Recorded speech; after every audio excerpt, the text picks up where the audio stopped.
I don't know. I never.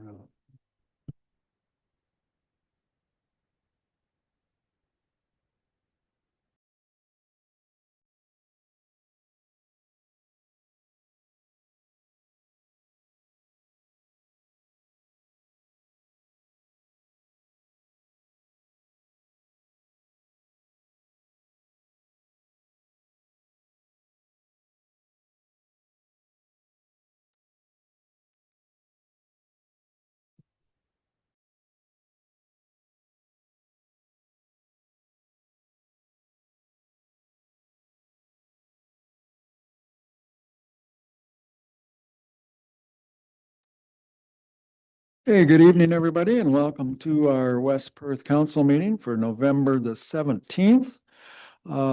As just before we get started, I would ask council and staff, if they so wish, that we would bow our heads for a moment of silent reflection.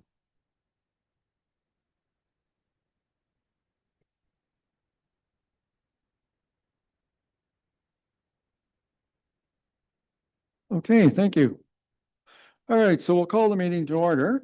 Adam Ryan, our operations manager, director, is with us on Zoom, so he's not here in person, but he is here. And Alex is here. He called and said that he was going to be maybe late, but he's right on time, so very good. Is there any additions to the agenda? Okay. No, then a motion would be in order to accept the agenda as it was presented. Moved by Councillor Rose, seconded by Councillor Foster. All those in favor? Opposed, if any, that is carried. Does anybody have a conflict of interest with anything on the agenda? Okay, don't see anything. If you find yourself treading hot water later on in the night, you can always declare it at that time. All right, we have a number of items on the consent agenda, 14 to be exact. Is there anything there that anybody would like clarified or pulled and dealt with separately? I got a couple hands up. Okay, yeah, I'm going to take Deputy Mayor first and then Andrew second. Okay, thank you, Your Worship. I wanted to pull item 4.14, minutes of the November 3rd, 2025 regular council meeting. I need to make a correction to a statement that a statement in the response to a question from the last meeting. Okay, can you do that in 3 minutes or less? I believe I can, yeah. Okay, well then let's deal with it right now. Okay, so on the November 3rd, 2025 regular council meeting, the discussion was about the Perth County Forestry bylaw, the proposed amendments being put forth by Perth County Council. The question raised by Councillor Fournier and referred to me for an answer was whether or not conservation authorities can provide comment. I had mistakenly indicated that they could not. Conservation authorities cannot provide comments for items that are related to the Municipal Act. It would appear upon further review and by myself and consultation with others that the county forestry bylaw is not something, it's not, the forestry bylaw can be commented by the conservation authorities. So I was incorrect in my reply, so I'm making that correction now, and just wanted to offer my apologies to council colleagues and staff for the mistake, and wanted to set the record straight. Thank you. Okay, thank you, Deputy Mayor. We won't send you into the corner or anything for that. So is it good enough to leave it on the agenda and we'll accept it when we do the entire agenda? Councillor Fournier had a question.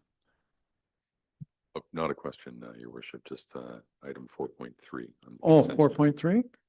Okay. It seems a simple enough thing to support as a council. It's another simple measure to possibly make first-time home purchasing a bit more accomplishable for people. And I would I would personally like to move that the Council of West Perth support this particular item on the consent agenda. Okay, we can deal with that one right now if you're willing to move it. Do we have a seconder for that resolution? 4.3 from Bradford West. Okay, Councillor Duck. Any further discussion on that? Any questions? Okay, all those in favor? Opposed, if any, so that's carried. All right, so that one is carried. So then the consent agenda will be 4.1, 4.2, and then 4.4 to 4.14. And we have a mover and seconder, do we not, James? For that? No, we don't. Okay, so mover for the consent agenda. Councillor Duck, Councillor O'Donnell, and I listed the numbers there. It's basically everything except 4.3. So all those in favor of the consent agenda, opposed if any, that's carried. All right. We don't have any delegations tonight. We have nothing from planning, from the building official, from the fire chief, the librarian, but we do have a report here from the director of operations, and Adam is online on Zoom there, so I will turn it over to you, Adam, if you can hear us, and you can take it from there. Yes, thank you. Can everyone hear me okay? Yep, we can hear you good. I can't see your suntan, but I can hear you. Thank you, through your worship. Just one report here for you tonight, and it revolves around the agreement between the Municipality of West Perth and Automotive Material Stewardship. So we are looking to extend the agreement that we have had for many years with AMS. For those not aware, AMS is part of the excuse me, part of the producer responsibility framework for hazardous waste materials. So basically, AMS provides funding to municipalities who collect hazardous waste materials to do with operations of vehicles. So things like oils, oil filters, antifreeze, brake fluids, things like that. For municipalities that hold events or depots, they provide funding for those municipalities. So basically, we collect the materials at the Mitchell landfill site. AMS then arranges pickup dates. They do all of the trucking. They provide safe handling of the materials and recycling if they can. And so we are looking to continue this, this program with them as we have for many years, looking to extend for another 5 years. So if there are any questions, I'd be happy to take those now. Okay, thank you, Adam. Any questions? Andrew, go ahead. You're right, I did turn it back off, yeah. No objections to the report whatsoever. I'm just asking for a bit of clarification on what 29 cents per hour means in terms of, is that 29 cents?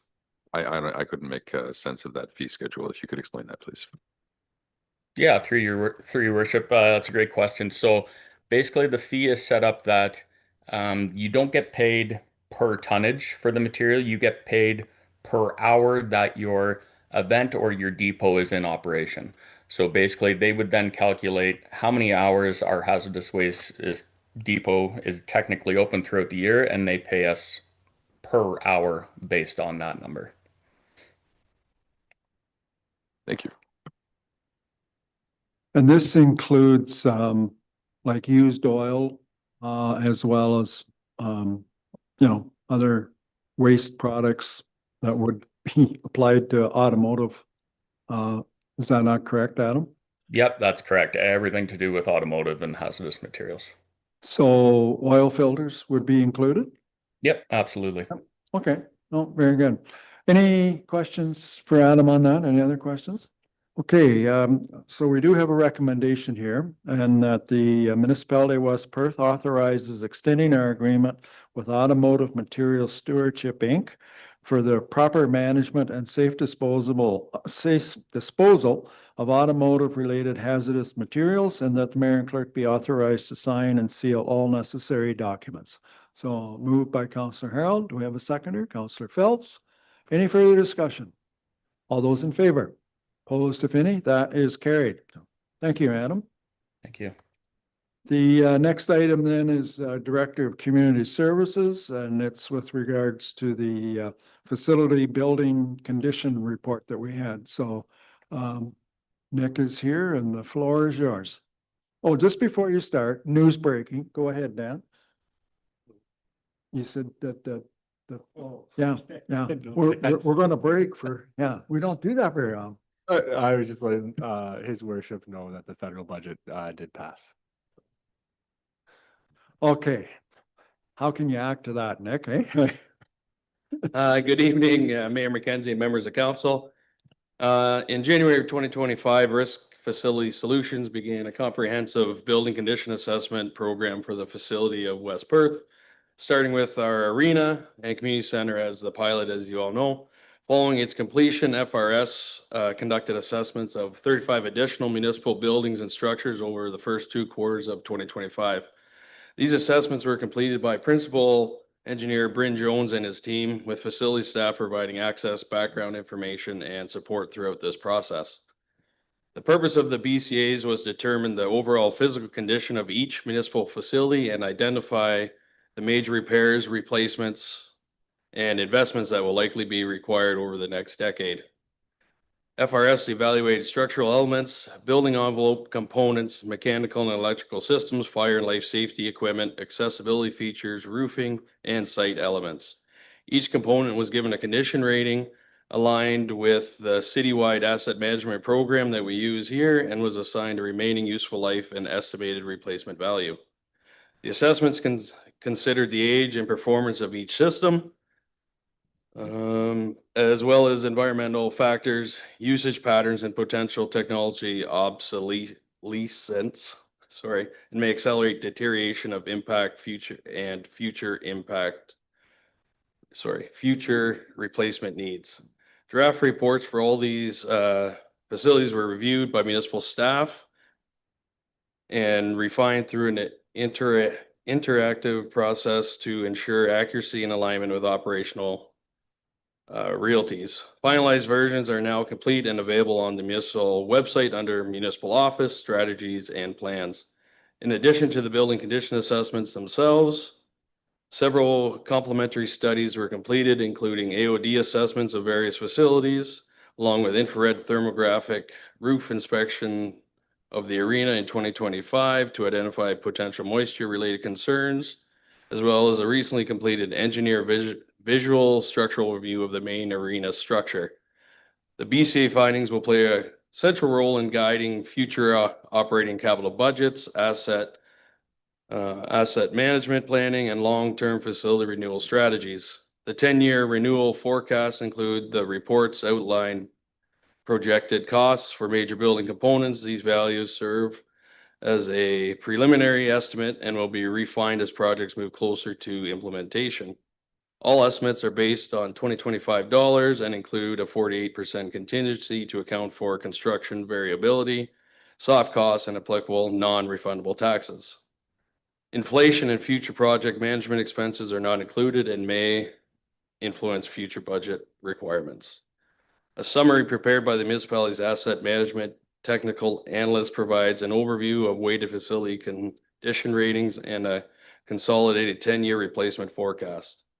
These high-level findings offer a clear picture of anticipated renewal needs and will assist in prioritizing investments and asset age and conditions as conditions evolve. Based on this work, staff recommend the council receive the building condition assessment summary report for information, use the reports and renewal forecasts to guide future budgeting, asset management planning, and long-term facility renewal decisions. I'd be pleased to answer any questions at this time. Okay, thanks, Nick. Questions for Nick on this? Councillor Fournier? Perhaps my math is wrong, but it looks like we're planning on spending like something around $476,000 on buildings that are labeled Lions. This Lions Park Storage Building, Lions Park Animal Barns, et cetera, over the next 10 years. Seeing as it's not particularly within the purview of a municipality to run a zoo, how much of those costs are being picked up by the Lions Club in exchange for having their names attached to it? At this time, we haven't had any discussions with them on that as their future projections for that area, but they have done a lot of their own upgrades to those facilities throughout. So this is just kind of an outline of what needs to be done, and we would work with that service group to possibly cover some of these costs. I know the pavilion is needing a lot of work, and that's where a lot of these costs come from. And there has been talks of possibly the Lions doing some major upgrades or looking into building a new facility down there as well. So it's something to discuss as we move forward with this projection from our building assessments. It's not particularly the pavilion that I'm looking at. It's the $345,640 for the Lions Park Animal Barns, which is why my point about it not being in the purview of municipality to run a zoo. Is there a minimum acceptable amount for them to be paying for these repairs in exchange for having their names to continue to be on the buildings? I understand the heritage value, they set it up, et cetera, but if we're maintaining it to the extent of $476,000 over the next 10 years, I'd like to have some idea from council or from staff on what the minimum buy-in from them is. Yeah, thank you, Your Worship. Through to you, Councillor Fournier. So I think, a couple things to consider right now is that this is just what a consulting company has put before staff. So obviously we still need to vet those things and why there's $341,940 there really in 2030. In 2030. We do not have a naming rights agreement with the Lions for the park. Most of our historical assets that are named to date, we don't have agreements with. They're just things that have been put in place. We did receive direction from council to look at sponsorship and values specifically, and that's something we've built in to our budget, our draft budget this year, is to get our assets and their perceived value, so we can work on creating those sponsorship agreements and moving municipality and the assets forward. I'm fairly confident that we own the property and we don't actually own that barn in this instance. So because it's on our property, it was looked at in this instance, but someone can correct me on that standpoint, but it's a partnership that we work with them. They operate the zoo, not the municipality. So I think your point's valid and received. And it's something we don't have the answer for today. I guess one question with regards to that, I'm kind of looking at Wendy or Brandon, but I assume that we have the insurance on those buildings, do we not? I don't want to throw anybody on their bus, but I'm just assuming that we do. Yeah, it doesn't matter, but I think, Dan kind of explained, like, same as the numbers that we had for the arena, they're estimates, and part of that might be the roof on the barn needs to be replaced. But if it's good, it might last another 10 or 15 years, but by the specs that they go by, that roof maybe is done after so many years, and we're approaching that. So it's just kind of a guideline for future work that may or may not need to be done. But I know like that barn has been replaced once, and it's since my time on council here. It had burned down and they replaced it. That's what makes me think that we maybe had the insurance on it, but I'm not sure. So anyways, that part doesn't matter. Any other questions for Nick? Deputy Mayor? Thanks, Your Worship. Through you, Nick, you mentioned in your the verbal presentation that the prices will be refined closer to project date. And I'm looking at page 120 of 159 and the costing methodology. And I may have mentioned this before when we were discussing the arena back in the spring. I have a real struggle with a 30% construction contingency and then bumping it up with 12% on fees. And I guess I struggle with that because if I was running, or anyone that was running a business, if they use that methodology, they could never, create a budget that would work. So I want to get some assurance about when you say that the prices will be refined, what does that mean? Because we're going, whether it's this council or future councilors, we're going to be looking at this report and trying to use those numbers to try and figure out a budget. And I just feel it's very important to right size, and by right size, I mean getting the right number into our budget calculations. Through you, Mayor McKenzie, with a lot of these numbers, and I think we talked about it, like you mentioned, for the arena, we will be, depending on the cost, either be going out for RFX or whatever is needed for the type of project, or we'll be getting our 3 quotes or the proper pricing that's needed from our local contractors to make sure that pricing is adjusted or recalculated when we go into the budget time of year. Does that kind of answer your question? It does partly, but I guess my concern still is if we publish a number like we have in this table, and the prospective contractors and bidders that are looking at this, when it comes to tender, they'll look at that number and that's the target they'll shoot for. I've seen it happen before on other bids, and I'm concerned that it would happen again. And we've got a lot of capital work that needs to be done in the future, and I just concerned that our dollars just won't stretch as far as they ought to. But thanks. CEO? If I can, Deputy Mayor, as well, we're kind of testing these numbers and seeing where they're at as we look to do some RFX and quote work for the upcoming 2026 year. So we're trying to gauge if that 30% contingency is actually a 30% contingency, or where these numbers are landing that way. So it is a bit hard to go out that way to 2034, but that's one of the things we're looking at right now, is looking if we're high or low, or if they're coming in right, and maybe the contingency then is miscalculated to some degree. So I think we understand your concern, and that's just another way we're looking at updating this in our 10-year capital plan. Thank you. Other questions? Don't see any hands going up. So we do have a recommendation here. And that the municipality of West Perth receives the building condition assessment, the BCA summary report for information, and further that the reports and 10-year renewal forecasts guide the development of future operating and capital budgets, asset management planning, and long-term facility renewal strategy. We have a mover and seconder to that. Councillor Vink, Councillor Rose, seconds. Any further discussion? All those in favor?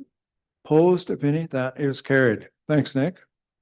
Next couple items are treasury items, and the first one is WSIB surplus. So Treasurer McMurray, you're going to walk us through this one.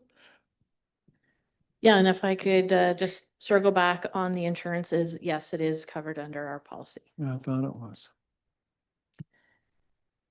So before you is the WSIB surplus report.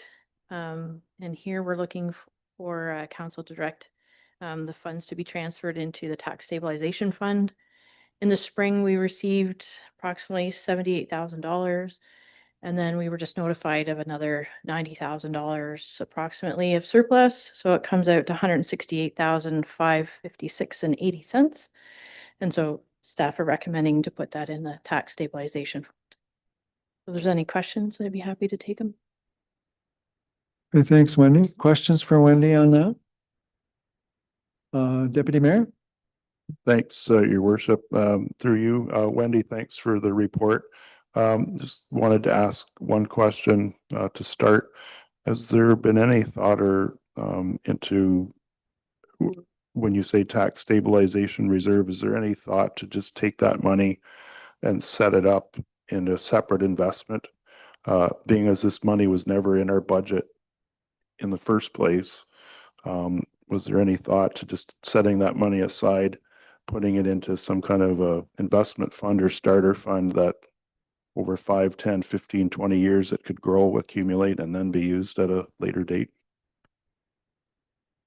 Certainly, right now with we currently did a cash flow analysis a couple months ago. And so looking to see where the budget kind of lands and follows. We are looking at updating the investment policy in January, and we've moved our investments over to Wood Gundy. So a little bit more managed funds. They look at higher yields and bigger bulk investments. So looking at the cash flow analysis, if we were to invest $5 million, this 168 would be part of that. And so similar to your PPNs, you can range anywhere between, I think it was, numbers escaping me the bottom, but I'll say 6 up to 26%, and how they're structured. So yes, we are looking at turning these excess cash into higher yield investments. Anybody else?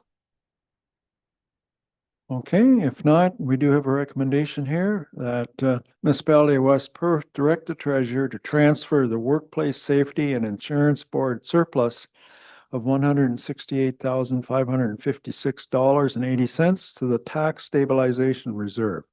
Mover and seconder, Councillor Phelps, seconded by Councillor Duck. All those in favor? Opposed, if any? That's carried. And the next item then is the OMPF for the Ontario Municipal Partnership Fund. Wendy? So another good news here, we're getting additional funds for the Ontario Municipal Partnership Fund, or short form OMPF. So we're getting an extra 93,600 from last year, and the province made a commitment to increase the funding envelope up to $600 million. So in the report, there was a letter that was addressed to council, and then also how it's calculated, the formula. So if there's any questions on the report, I'd be happy to take them. And no, I haven't done all the math, if that's a question. Any questions for Wendy on that? It sounds good that we're getting more, but if you go back in time, we actually received a lot more than that at one time, and we've been cut back. So they make it look great that they're giving us more than what they did the year before. Their recommendation, if nobody has any questions, is that we received the 2026 Ontario Municipal Partnership Fund allocation report for information, and that council be advised of an increase of the OMPF for 2026 in the amount of $93,600. Mover and seconder for that, please. Moved by Councillor Harold, seconded by Councillor Foster. All those in favor? Opposed, if any? That's carried. Thanks, Wendy. All right, the next one is the asset management. And we bring up our own personal bean counter, Brandon, to walk us through this one. Good evening, Mayor McKenzie and Council. The 2025 Asset Management Update reports on the current state of assets within the municipality's asset registry. Throughout 2025, there have been various actions taken to help further enhance the asset registry. Some of these actions included preparing an asset management plan, conducting building condition assessment reports, and identifying and addressing backlogged assets through the citywide capital forecasting. Currently, the municipality's asset registry contains 7,270 line items. The assets are rated as being in good condition overall, with a total replacement value of approximately $789.1 million. Through ongoing efforts of data cleanup, the integrity of asset information will continue to be enhanced, allowing for more informed decision making. If there's any questions regarding this asset management update report, I'd be happy to take them. Okay, thank you, Brandon. Questions for Brandon? A lot of information somewhere collected, and he's always collecting. Councillor Vink?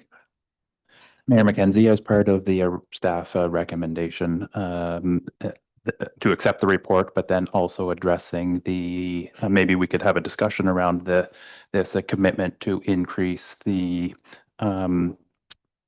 capital commitment by a 4.6%. I was wondering if we could have that discussion around this table. When I look through the report, and specifically near the bottom, it talks to the municipalities' long-term financial planning. The goal is to transition toward funding all capital projects through reserves.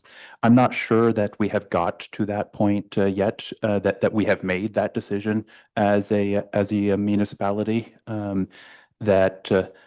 Myself, before committing to commit 4.6% to this increasing the capital commitment, I'd like to have a look at the 2026 budget, and it's not too far away, that this 10-year capital plan coming in November. And November 24th, I think it was on the agenda to come back. So before committing to the 4.6% increase, I'd like to have a look at the 10-year capital plan first.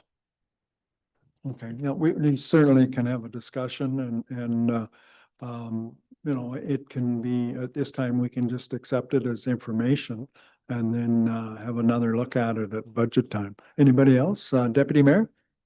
Yep, thanks, Your Worship. I share the same questions and concerns as Councillor Vink. I would like to see the rest of the I would like to see the capital plan, and then see the rest of the 2026 budget with respect to capital and other items, and then I want to find out how achievable and how realistic it is to strive for the 556 some odd thousand right off the bat, knowing that the province is considering changes to the way development charges are handled and other factors that are beyond this council's control. I would support Councillor Vink's recommendation that we receive this report for information for now, and then have discussion later about the actual a number of dollars that we're willing to increase our capital contributions by. I realize doing this is important, but we have to do it in such a way that the ratepayers can digest it. Thanks.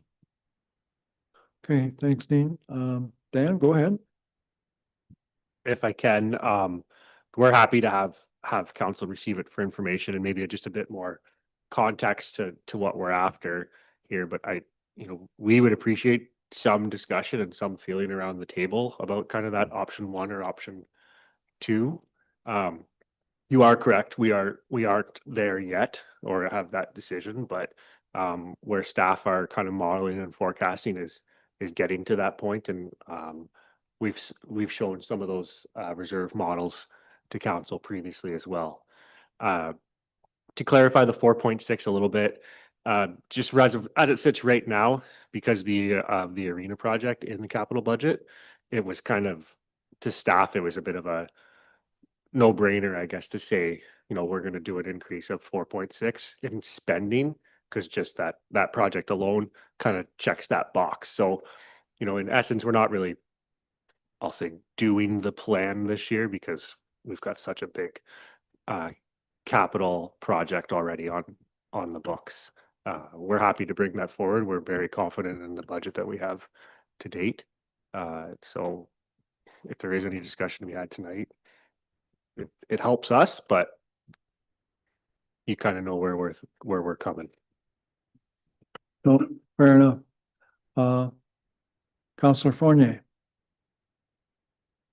I'm relatively certain it's a fairly small budget item, but there is one category that I'm not seeing on this report.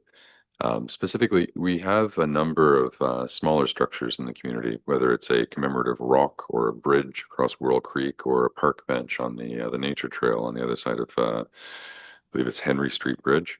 I don't see a line item in here for what I would call dedications. Possibly this fits into furnitures and fixtures, but if somebody pays us money to put their name on a park bench, I would expect to see the name plaque on here as part of our capital asset management.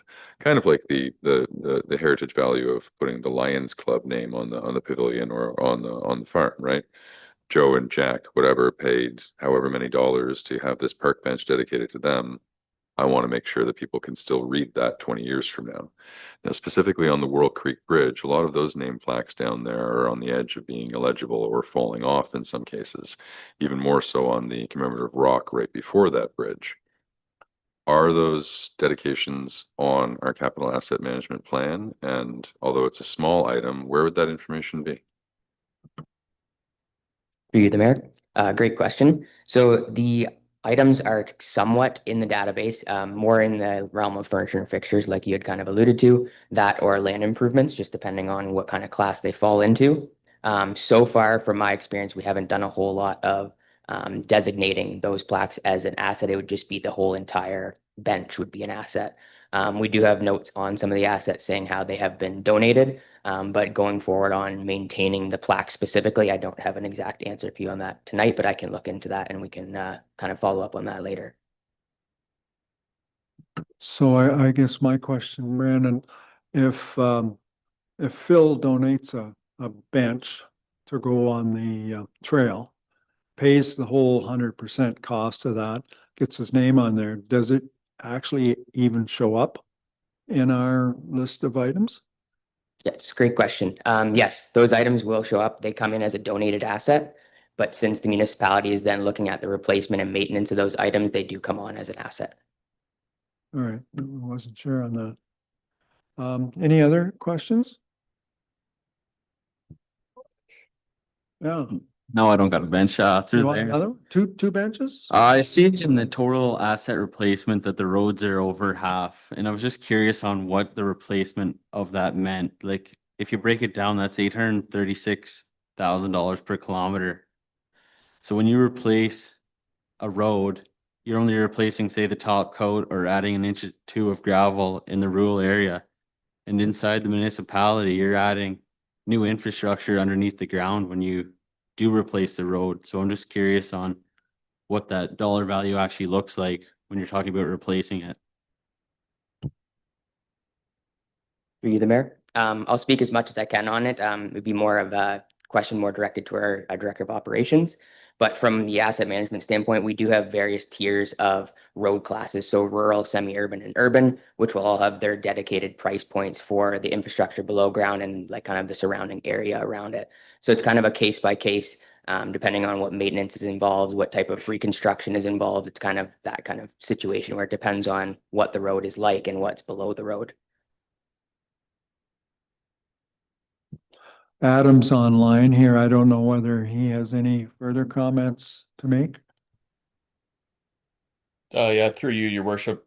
Brandon did basically nail it on the head there. It would depend on the needs of the project. And as Brandon did mention that, you know, every classification of road is built to a different spec and a different standard. So some of our more heavily used roadways, they take more granular and they take thicker asphalt depths. So it really does depend on the size of the project and the road that we are looking at for the price. Thanks, Adam. Any other questions? Wendy, do you have anything further you want to comment on? Like I know Dan commented about, you know, receiving it for information and having a discussion after we have a look at the budget. I know we've put a lot of work in trying to get all the steps to work, and we're almost there to get them kind of, you pull this lever and all these things will happen.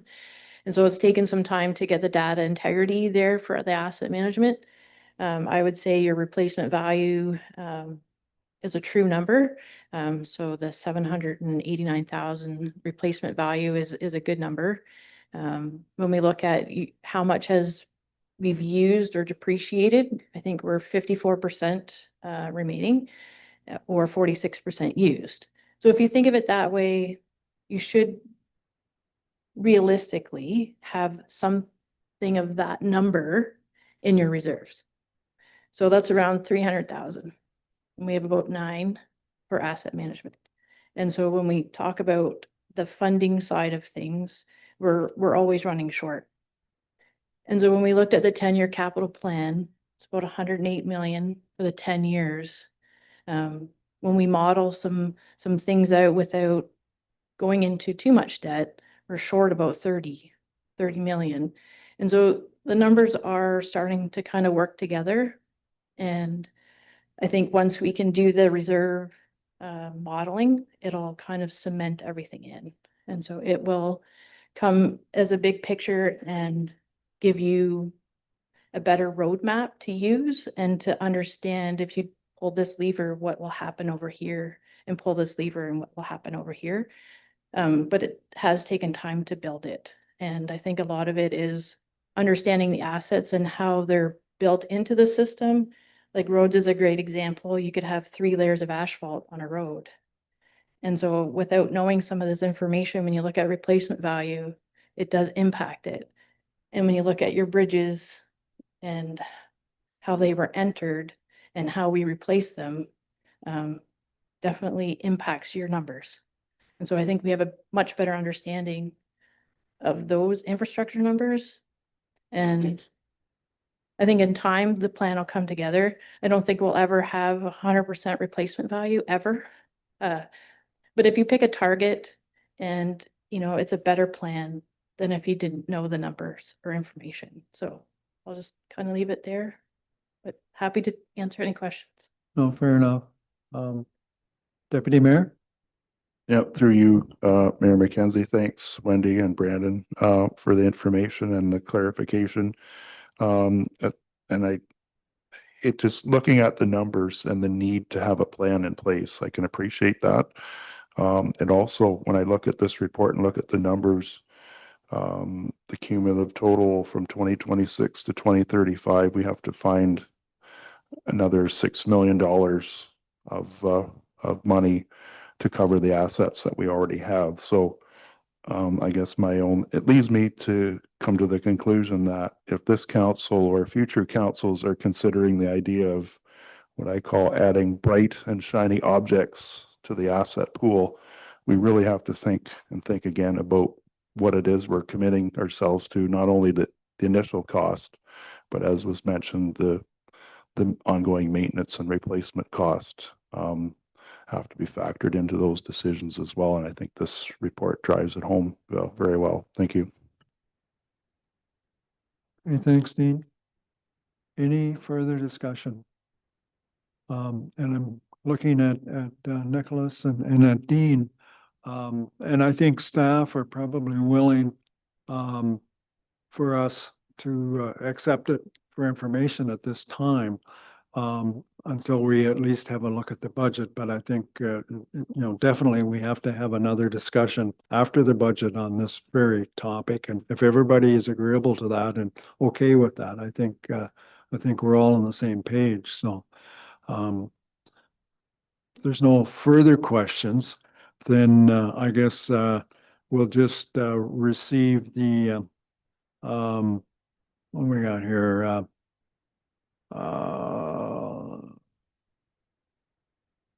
I'm just trying to think of a wording here that the phased in, well, we're not talking about phasing in or anything. We're just accepting Brandon's report for the asset management update. We'll just accept that, the asset management update report for information.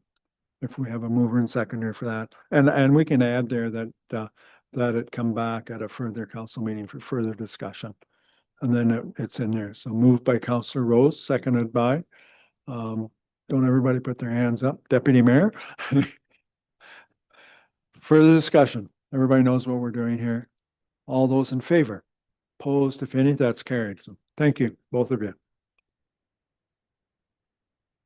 All right, the next topic is our clerk's topic with regards to drainage. So James, take it away. Well, thank you, Your Worship. Through you, this report here initiates a Section 78 process under the Drainage Act for improvements, in this case, to Branch A of the Smiths Municipal Drain. The request was submitted by Luigi Holdings earlier this month to enclose a portion of an open ditch drain there. Our drainage superintendent has reviewed the request and is recommending that we move ahead. So again, what council is being asked to do tonight is to proceed with the improvement request and to appoint an engineer subject to the required 30-day notice period to the Upper Thames River Conservation Authority. In this case, we're recommending that council appoint Dietrich Engineering, specifically Chris Dietrich of Dietrich Engineering. After that notice period, the engineer would begin reviewing the existing drain and preparing their full report. I'll note that all costs associated with the engineer's report and any future work are assessed to the benefiting landowners under the Drainage Act. Happy to take any questions. Okay, thanks, James. Questions? Fairly straightforward drainage request. So if there's no further questions, then the recommendation that James has here is that Municipality of West Perth proceed with the request for major improvement to Branch A of the Smith Municipal Drain, and that the council pursuant to the Drainage Act and subject to any objection from Upper Thames River Conservation Authority, appoint Chris Dietrich of Dietrich Engineering as the drainage engineer on a date 30 days from the notice of Upper Thames Conservation Authority for the examination of the drainage works and to proceed with the requirements of the proposed improvement under Section 78 of the Drainage, Section 78 of the Drainage Act. Mover and seconder for that, Councillor Harold, and seconded by Councillor Foster. All those in favor? Opposed, if any, that is carried. Okay, I don't think we have anything from the CAO tonight. No correspondence that I'm aware of. Council reports is nothing, which brings us down to bylaws. And we just have one bylaw, I guess, bylaw 66, which is a bylaw to close and declare surplus and sell part of St. George Street, legally described as an unnamed street. And I don't know, you want to explain this one, James? Through the chair, happy to. Yeah, this bylaw is essentially an administrative correction to a previous bylaw that was before you, that being bylaw 52, 2025. At that time, it did stop up, close, and declare surplus this portion of St. George Street. By omission, we forgot to include a small part being part 2 adjacent to. So we're essentially correcting that legal description and getting right what the original intent was for council to declare surplus. So that's the reason behind the bylaw. Happy for any questions. Any questions for James on that? We're good? Okay, so the recommendation is that the Council Municipality of West Perth give first and second reading to bylaw 66, 2025, the 17th day of November. Mover and seconder for that, Councillor Duck, Councillor Phelps. All those in favor? Opposed, if any? And then the next recommendation is that the Council Municipality of West Perth give third and final reading to bylaw 66, 2025, the 17th day of November. Mover and seconder for that, Councillor O'Donnell and Councillor Rose. Any further discussion? All in favor? Opposed, if any? That is carried. Announcements, there's a number of coming events. Some we're more involved with than others. I guess the first one that I'll comment on here is on Wednesday, Perth County Municipal Association. And it is here in Mitchell. It starts at 8:30. And I did talk to James about that. I just need to know who's all going to be there. So hopefully you have indicated whether you're going or not. The Economic Development Mixer is on the 19th. And the lighting ceremony for Poppy Lane and the parks is on the 22nd. We do have a special council meeting on the 24th. And I did mention or asked to have this put on the Shed Talk in Stratford from the Gateway Center of Excellence in Rural Health is on the 26th from 10 till 1 o'clock, and it's at Mayor Ritzma's barn. So I thought that's kind of unique. The Career Pathways and Destinations. There's lots of stuff going on here. November the 22nd at Mitchell High School from 2 to 7. And the next other item is December 1st, our regular council meeting. And there was a note that came out, I think, from Becky, where is it next week's council meeting? We meet at 5 beforehand at the fire hall. Have I got the right date or have I got the wrong date on that? Yeah, optional, yeah. And that's to do with the grant that the fire hall was able to get for smoke detectors. So it's at 5 o'clock and then, yeah, go ahead, James. Through the chair, just a correction, that's our December 1st council meeting, so not next week's council meeting. That's 5 PM on December 1st. Okay, Thank thank you. you. Yep. Thank you. The other item I wanted to draw your attention to is December the 5th, Santa Claus Parade. I guess the first question is, are you interested in having a float in? And that is yes. Okay, so we've already got that started. I guess, do we have participants? Is there people that would volunteer to be on the float, one way or the other? Okay, I think we've got a few anyways. The second part of that is, are you available the next night for the Moncton Parade? And usually we don't have quite as many, but if we have the float, we can always just take the float in the parade. That's not a problem. So just, we'll zoom in on that. Again, I'm not sure that we're going to need help decorating, but I don't know, we may. So if we do, we'll be getting a hold of you. So, but the idea is, yes, we'll put a float in the parade. So, okay. The next item is a notice of motion from Councillor Fournier. Now, do I read this or does Councillor Fournier read this or do you read this for discussion? Through the chair, certainly, you're welcome to turn it over to Councillor Fournier at this time. A seconder is required for the motion to be formally considered and on the floor, so that should be one of the first things in order to Okay, consider at this time. Is there okay, a so we do need a mover and a seconder first before we can go any further, or can we read it and then go from there?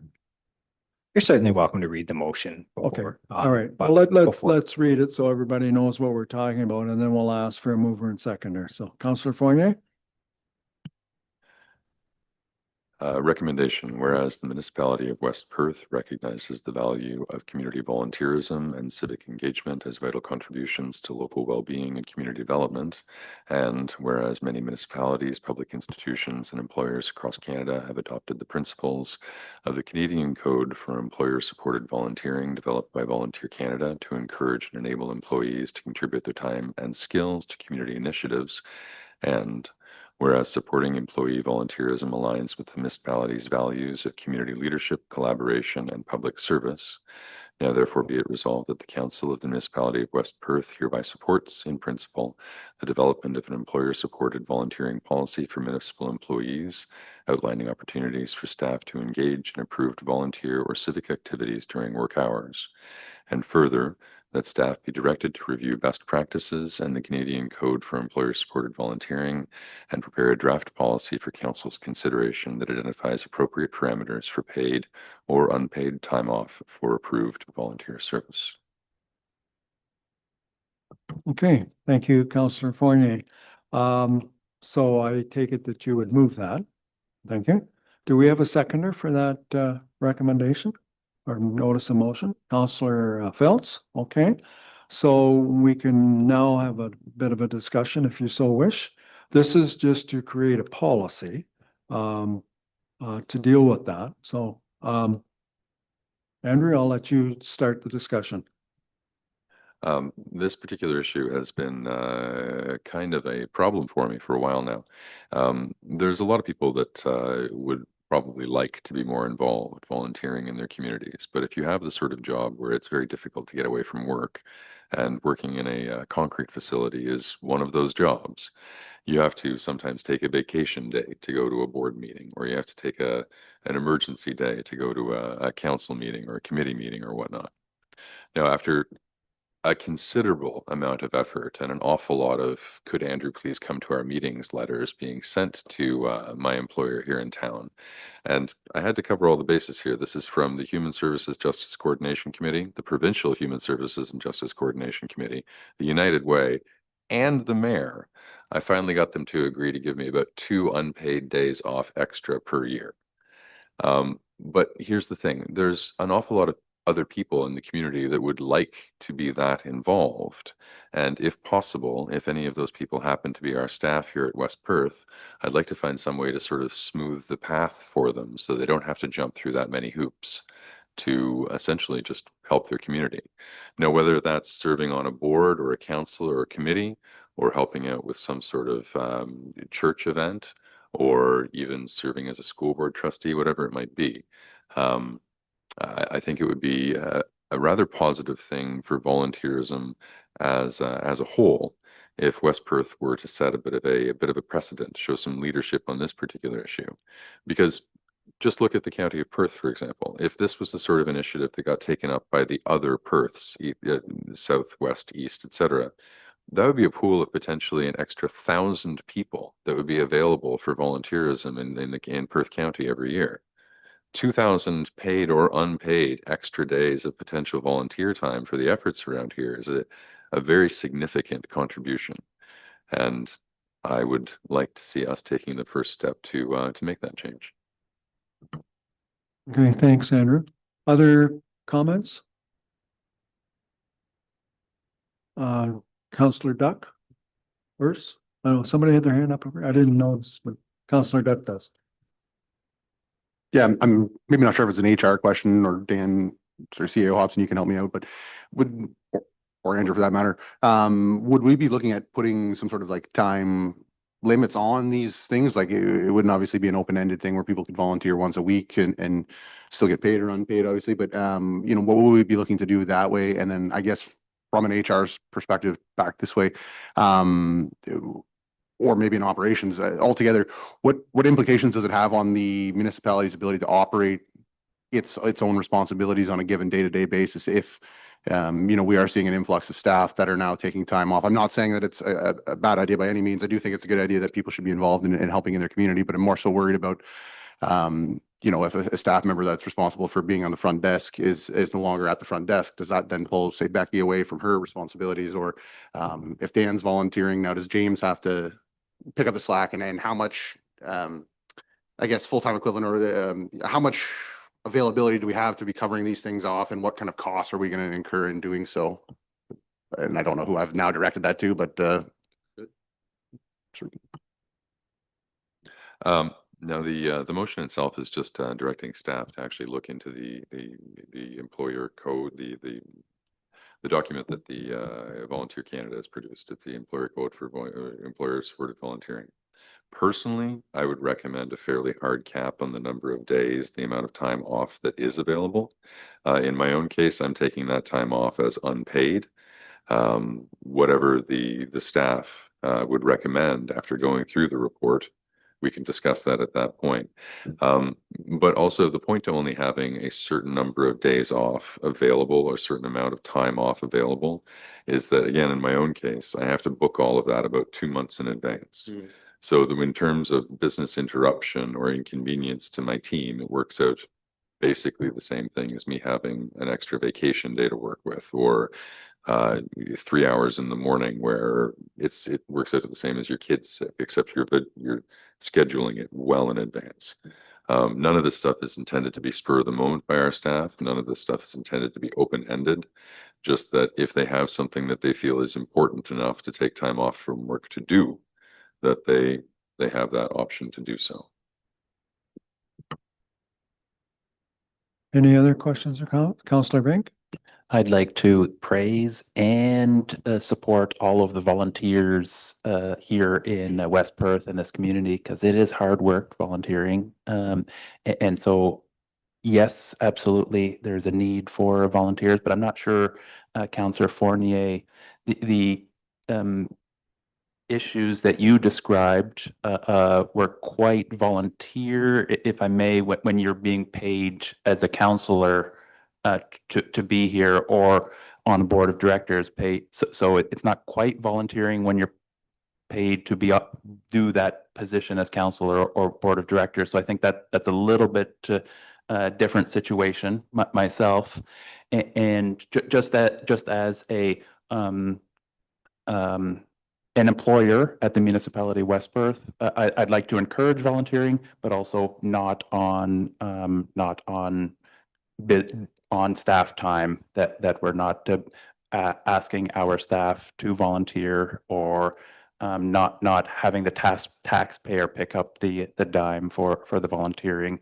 While I would like to encourage it, I don't think it is, it's appropriate for the taxpayers to pay for the volunteering of our staff. Okay, thank you, Nicholas. Doug? I do agree with both here. And just in past experience in a lot of the bigger corporations, companies are look at it as a bonus for the company. It's good publicity for them. There is clear guidelines what they can use for volunteer time, and that's part of the HR policy. How many days, there's tracking through payroll systems that can happen. And a lot of it is even the company I work for is food banks, Tim Hortons Smile Cookies. Sometimes those events, most of the food bank stuff happens Monday to Friday because those guys are full-time looking for volunteers. And it isn't always available to do it on the weekends or nights. And I think it's good community involvement, being we're a community organization. And I'll kind of go back to when the fire department, you used to have to get your employer to sign off, and the municipality said they wouldn't let any of their employees go, yet they expected everybody else in town to let their employees go to the fire. And we addressed that to the fire board and said, if you aren't going to let them go, why would you let anybody else go? So, I don't think, to Councillor Duck, we certainly don't want to take advantage of it. It's manager's discretion to give permission to make sure they're staffed, and all that's logistic stuff. And I think what Councillor Fournier is asking is a policy put in place to clarify a lot of that, and then council can make a decision. And I honestly don't think it's a bad thing. Okay, thank you. Councillor O'Donnell, question? No, okay. Oh, Councillor Fournier. I just wanted to clarify one thing to Councillor Vink. The time off that I have, the extra time off that I have managed to get from my employer is specifically for the work that I'm doing with the United Way, which I do not get paid for.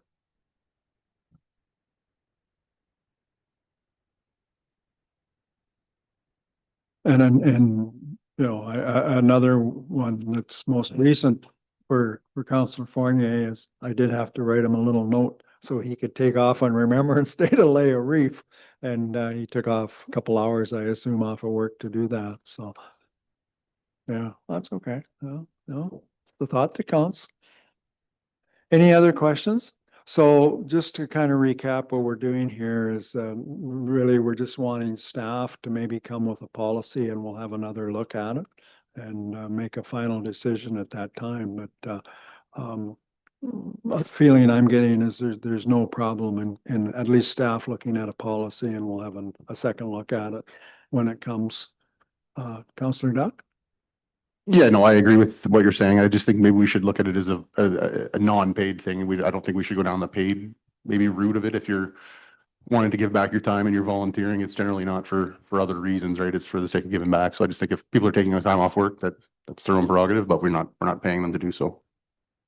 Fair enough. Councillor Foster? With all of our budget work, would coming up with this HR stuff affect staff time, or is it going to be like, is this something that is going to affect our budgeting process, or should this be waiting a couple months till staff has more time when we're through that process, or how's that look from staff time perspective? I'll let Dan take that one. I can't see it having a big impact on budget, but go ahead. I think staff will be okay. We obviously prioritize, and I think in this instance, no harm meant, but the budget would take precedence over drafting the policy if it came to that decision on staff resources. So it will be okay. Okay, so just recap again, kind of circling the wagons here. So we're okay for staff to do a policy and come back. So the notice of motion has been moved and seconded. So at this stage of the game, if everybody's in consensus, or most people are, then we'll take a vote on it and see if you support it. And if you do, then it'll come back at a future date for us to have a look at again. So all those in favor of the motion? Opposed, if any? That is carried. Thank you. We do have a closed session to the public I'm looking here, solicitor-client privilege communications necessary for the purpose of a legal opinion or area rated. So I guess at this time then a motion to go into closed session would be in order. Moved by Councillor Rose, seconded by Councillor Chessel, that we go into closed session at 8:04. All those in favor? Opposed, if any? That's carried.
So we're back out of closed session. We just had a quick discussion on a legal item and reached a consensus on where we're going to go on that in the future. So that I think sums up our meeting for tonight. The next item is the confirmatory bylaw, and it's bylaw 67, 2025, being a bylaw to confirm the proceedings of the Council of the Corporation of the Municipality of West Perth, be read a first and second time the 17th day of November. So mover and seconder for that. Councillor Rose, seconded by Councillor Foster. All those in favor? Opposed, if any? And then bylaw 67, 2025, being a bylaw to confirm the proceedings of the Council of the Corporation of the Municipality of West Perth, be read a third time and finally passed the 17th day of November. Mover and seconder for third reading, Councillor Fournier, Councillor O'Donnell. All those in favor? Opposed, if any? That is carried.